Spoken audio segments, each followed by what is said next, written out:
Roberta had previously dreamed of marrying Igor, but now she wanted to divorce him more than anything else. More importantly, Roberta had no good reason to do this.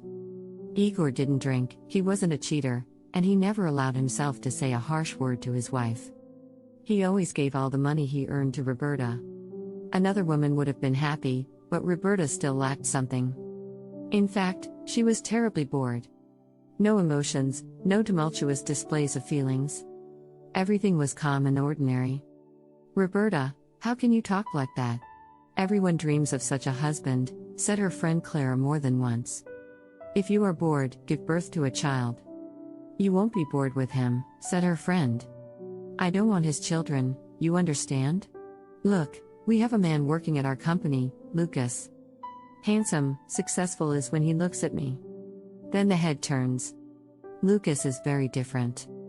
Not that my Igor is not good," but Clara could not understand her friend. She had suffered so much with her ex-husband that even remembering it was scary. He was always having fun. "I spent all the money I earned on him and his friends." Clara tolerated it for a long time, but one day she couldn't stand it and threw her good-for-nothing husband out the door. And now? Clara didn't understand what Roberta lacked with such a perfect husband. But she couldn't change her friend's mind.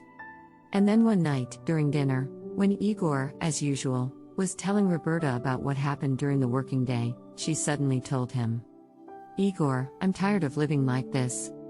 I want to divorce you." "You have someone?" asked Igor, softly. "No. But I sure will," snapped Roberta in a scream. "I'm fed up with everything. I want a bright life, full of emotions. There is no monotonous existence by your side. Look at you." Another man would have screamed after everything I said. It would have destroyed everything here. But you sit still. And then Igor suddenly got up, threw away all the food on the table, silently and stepping on the plate with his foot, left the house slamming the cupboard door. Slowly fell to the floor and cried for some reason. Igor never returned home. A few days later, Roberta received divorce papers in the mail. Roberta now lived a free life, and the first thing she did was seduce Lucas. They spent a few nights together, and Roberta, full of new emotions, decided that she could count on a serious relationship with Lucas. Then she firmly decided to take the initiative and surprise the man. One covered night, she grabbed a bottle of champagne and headed over to Lucas's house. Her imagination had already drawn before her photos of a romantic evening with her lover. But when the door was opened by a little girl, Roberta was confused. She asked for Lucas, and the girl went into the back of the apartment screaming, "Daddy!" Lucas looked out of the kitchen, and it was clear he was cooking something. When he saw Roberta, her face contorted with rage and screaming insults, he slammed the door in her face. Roberta felt awful. She left, and there she recovered a little. She was terribly sad and embarrassed and blamed herself for her stupidity and naivety. The next day, when I got to work, I learned that I had been fired. The woman tried to explain something, but no one would listen to her, and she had no choice but to pack her bags and leave the office. The last thing she saw as she left was Lucas's sardonic face. Over the next few months, Roberta unsuccessfully tried to find a job. Finally, she found a job at a school with a small salary and was very happy about it. 2 years passed. Joao, a night watchman at the school, began to court her gently. He was from the countryside. He lived in a rented studio and worked in a furniture factory and as a watchman in his spare time. Flowers and sweets solved the problem, and soon Joao moved in with Roberta. After settling down with her, he used to be romantic at first, but then things changed. He always yelled at Roberta, criticized what she cooked, forced her to save on everything, although he always spent most of the money on himself. Roberta repeatedly tried to expel him, but he flatly refused to leave such a comfortable free accommodation that he paid for himself.